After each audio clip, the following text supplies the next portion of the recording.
Continuing here with section 11.3, the take note on page 689, the probability of A or B. So to find the probability of A or B, we take the probability of A, add it to the probability of B, and then we have to subtract the probability of A and B because that part has already been accounted for in the probabilities of A and B. And if we don't subtract it, anything that would be both A and B is in there twice, and we don't want that.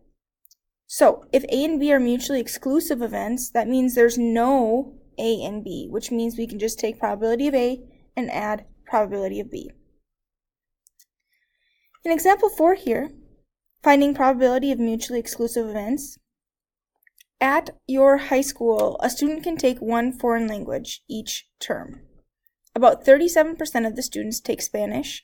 About 15% of the students take French. What is the probability that a student chosen at random is taking Spanish or French?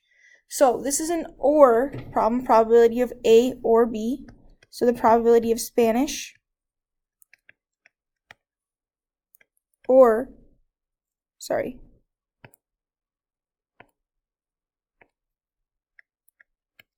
French is going to be the probability of Spanish plus the probability of French. And I don't have to subtract anything here because these are mutually exclusive. And I know that because they can only take one, which means they can be in Spanish or French, but never both. They can only do one. If they're in Spanish, it means that they cannot be in French. If they're in French, they cannot be in Spanish. So they're mutually exclusive here, so we don't have to worry about subtracting the probability of A and B because the probability of A and B is just 0. So our probability of Spanish is 37%, or 0.37, either way. Our probability of French is 15%, so either 15% or 0.15. Okay, remember our probability is always between 0 and 1, and our percents are always between 0 and 100. We add those two together and get 52%, or 0.52. Okay, what's the probability that a student chosen at random is taking Spanish or French? There's a 0.52 or 52% chance that it's happening.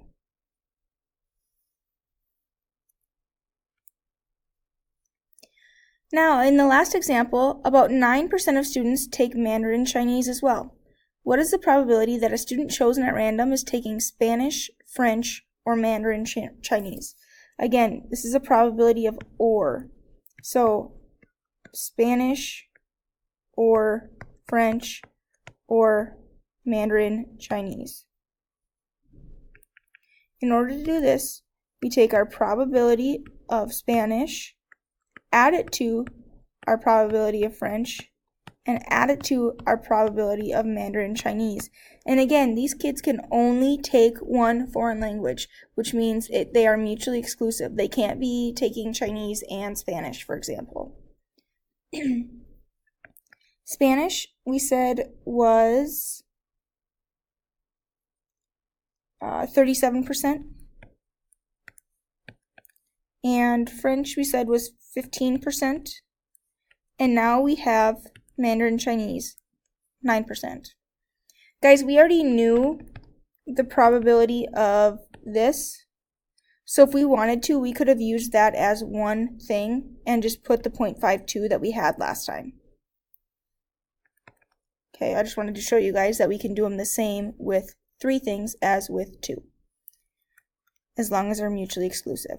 Now we add these together and we get 0.61 or 61%. So there's a 61% chance that a student is taking a foreign language of either Spanish, French, or Mandarin Chinese. And as a decimal, that's a 0.61 is our probability there.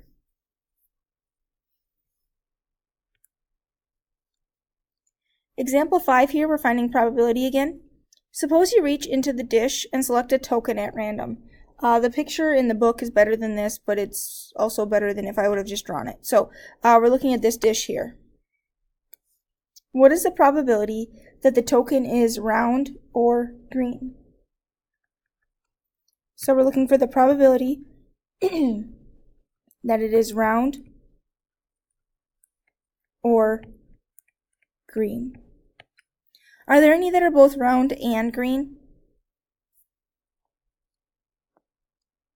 So we know we're going to have to subtract any ands.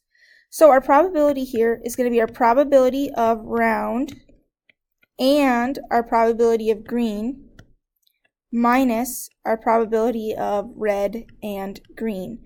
Because when we do our rounds here,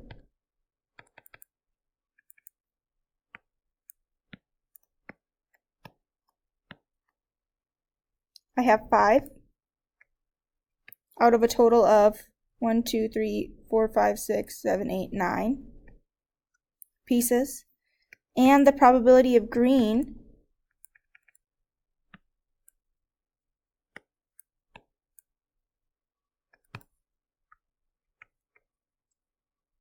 I have to take away the probability of both here, these two, because I used them both times, and I can't. Okay, right now it would say that 8 out of 9 pieces are round or green, but that's not what we have. My highlighted things are only 6 here. So we have to subtract the ones that are both, the probability of round and green. And there's 2 of those. Okay, we have a common denominator, which means we can just add our numerators. 5 plus 3 minus 2 out of 9. Which gives me 6 out of 9, which I can simplify to 2/3. So 2 out of 3 will be either round or green. As a decimal, it's approximately 0.67. And as a percent, there's a 67% chance. So any of these would work as your answer.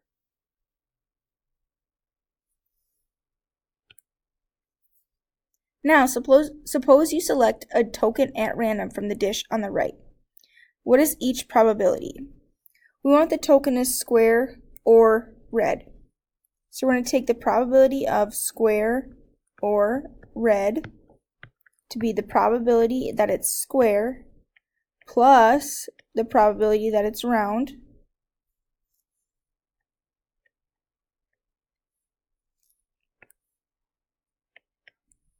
minus the probability that it's both square and round.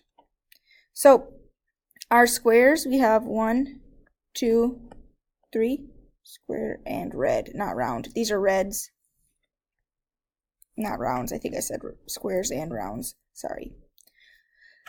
Squares, we have 1, 2, 3 out of the same 9 pieces here.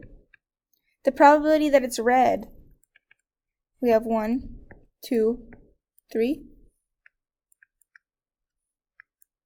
The probability that it's both, right here, we have 1. So 3 plus 3 is 6 minus 1 is 5 out of 9. Which if we look here, we have 1, 2, 3, 4, 5 that are either square or red. So 5/9, which is approximately 0.55 repeating, or 0.56, or 56%, or 55.6%, or however, 0.5 repeating. So any of those answers would work. How about the token is green or square? Greens, we have 1, 2, 3.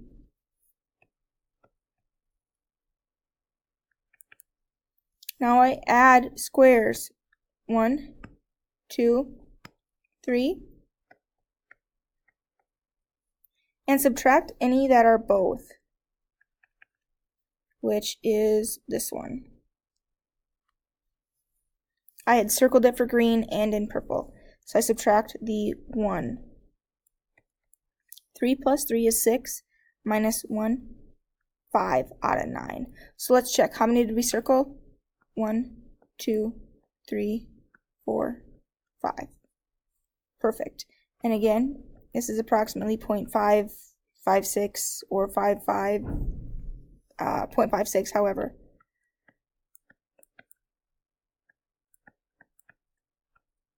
It's 0.5 repeating. So there we go. Real quick recap here. To find the probability of two events occurring together, it's necessary to determine whether the occurrence of one event affects the probability that the other event will occur. And here is your assignment.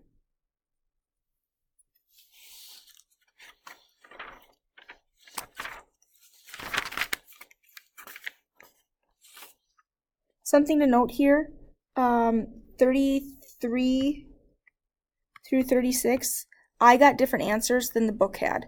So the answers in the back may not be the same thing. I think that they're wrong in the back. If somebody has a reason that they're right, let me know. But I got them to be wrong. Okay? Thanks.